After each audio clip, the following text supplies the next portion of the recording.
friends, and welcome to another video. In today's video, we're going to be having a look at this crazy Donald Trump and his Space Force. That's right, friends, Space Force. Now, we are going to show you all just how crazy this is. They're not only crazy, but absolutely insane. Well, we certainly are. So without further ado, let's just have a look at clip one and see how crazy this is going to start getting. So roll clip one, please.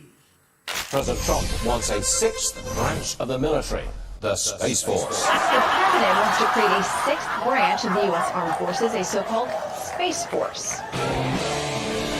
Immediately begin the process necessary to establish a Space Force as the sixth branch of the armed forces. That's a big statement. We may even have a Space Force.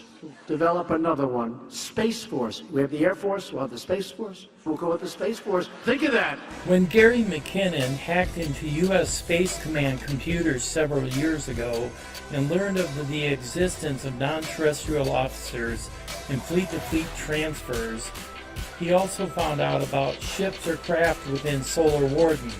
It is said that there are approximately 8 cigar-shaped motherships, each longer than 2 football fields end-to-end, and 43 small scout ships. The Solar Warden Space Fleet operates under the U.S. Naval Network and Space Operations Command, or NNSOC, formerly Naval Space Command. There are approximately 300 personnel involved at that facility, with the figure rising.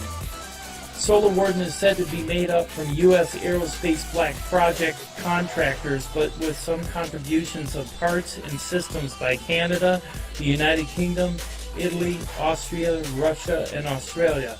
At around 6 p.m. on Tuesday, September 5th, 2017, an undisclosed aircraft fell out of the evening sky and into the Nevada desert below. The vast tract of empty land it crashed down in is known as the Nevada Test and Training Range. 5,000 square miles of dry wilderness used by the Air Force for bombing, training, and stealth exercises. The crash site was located 100 miles northwest of the Nellis Air Force Base, in the vicinity of both Groom Lake, Area 51, and the Tonopah Test Range Airport. This is going to be awesome. Space Force. We need it. Space Force. Making space great again. I am so excited about Space Force.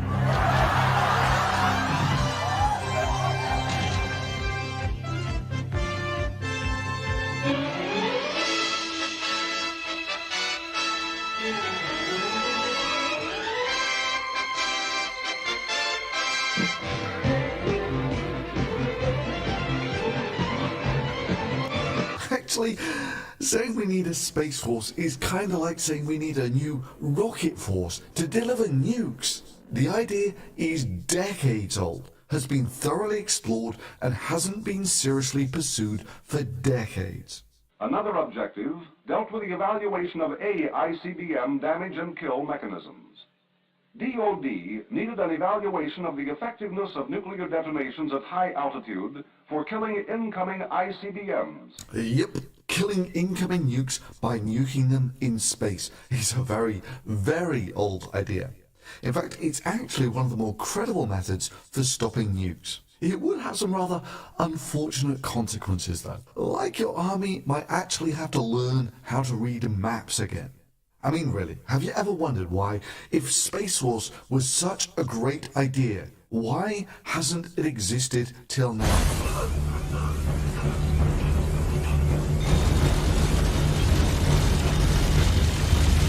Hi kids, and welcome to the 80s, in the height of the Cold War and Space Force Mark 1.0. Also called Star Wars, or the Strategic Defense Initiative. U.S. spy satellites would watch the world below, detect Soviet missiles blasting off, compute the position and speed of each missile, alert battle stations in space, on Earth. Which is probably the only part of this which was ever feasible. Space-based kinetic energy weapons fire high-speed projectiles from hypervelocity guns.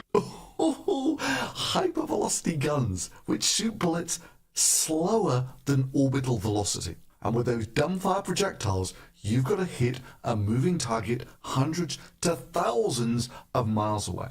Firstly, you would never be able to shoot the gun accurately enough.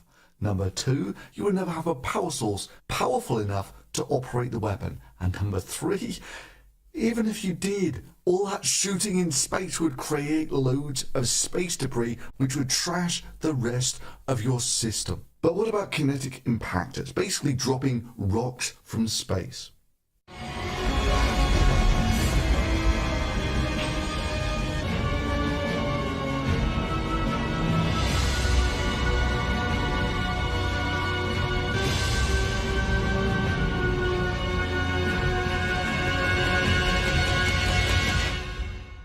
Well, again, the idea's been extensively looked into. On paper, it's fine. Drop a telegraph pole-sized rod of tungsten from orbit and it hits Earth at about 10 times the speed of sound and about the same energy as 10 tons of TNT.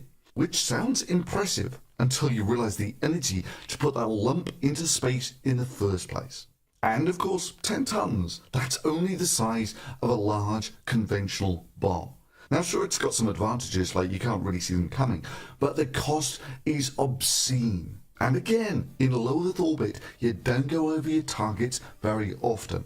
And the cost. A shuttle launch cost about $500 million and could only carry about 30 tons to low Earth orbit. That's only 3 of these rods, so they would cost about $100 million per piece.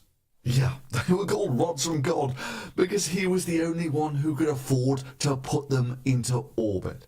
So it's not so much that Space Force is a great new idea, which America is lagging behind in. All of this was worked out decades ago. Gentlemen, you can't fight in here. This is the war room. Worked out, investigated, and they decided that it wasn't very useful. Kind of like nukes, for instance. They're basically city killers, which in a modern economic resource-based warfare means that you can hobble a superpower with a dozen nukes. You could wipe out the largest 10 cities in America, which would decimate the population, 1/10 of the population gone. And a single large nuke over the middle of America would produce an EM pulse that would cripple America's power grid for the best part of a year, and of course wipe out a large portion of its satellites. The fate that befell Stalingrad and Berlin over months could be meted out to cities by the dozen in less than an hour. However, the reason this never happened, of course, is because they could retaliate and do the same to you. They take about 30 minutes to reach their target. So do theirs, right? And this is ignoring the whole prospect of a nuclear winter, which would basically be an entire year without food, which would be a cruel shock indeed to a planet used to supermarkets full of food. As Sagan once described it, it's 2 sworn adversaries, one with 3 matches, the other with 5, both standing up to their waists in gasoline. The danger, of course, being is if you have temperamental, scientifically illiterate leaders who don't understand that gasoline burns. I think that there'll be little change here. It'll go up, it'll get a little cooler, it'll get a little warmer like it always has for millions of years. I don't believe that what they say, I think it's a big scam for a lot of people to make a lot of money. You know, it's all lies by the liberal elites or fake news. But if it is forced to defend itself or its allies, we will have no choice but to totally destroy North Korea.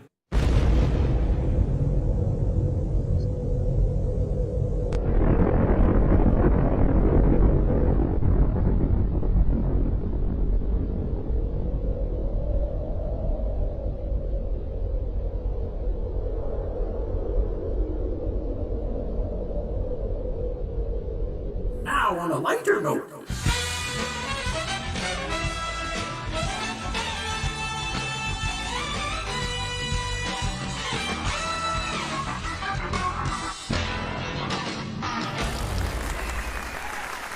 Hey, all right, thank you very much. Yeah, so have you guys heard about the space junk roundup experiment? Yeah, it was a success. Yeah. I've been waiting anxiously for the headline. And here it is. Tossed net captures space junk in orbit.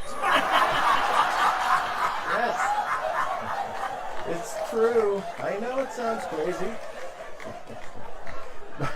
But it was a success. Yeah. The ocean. Yeah.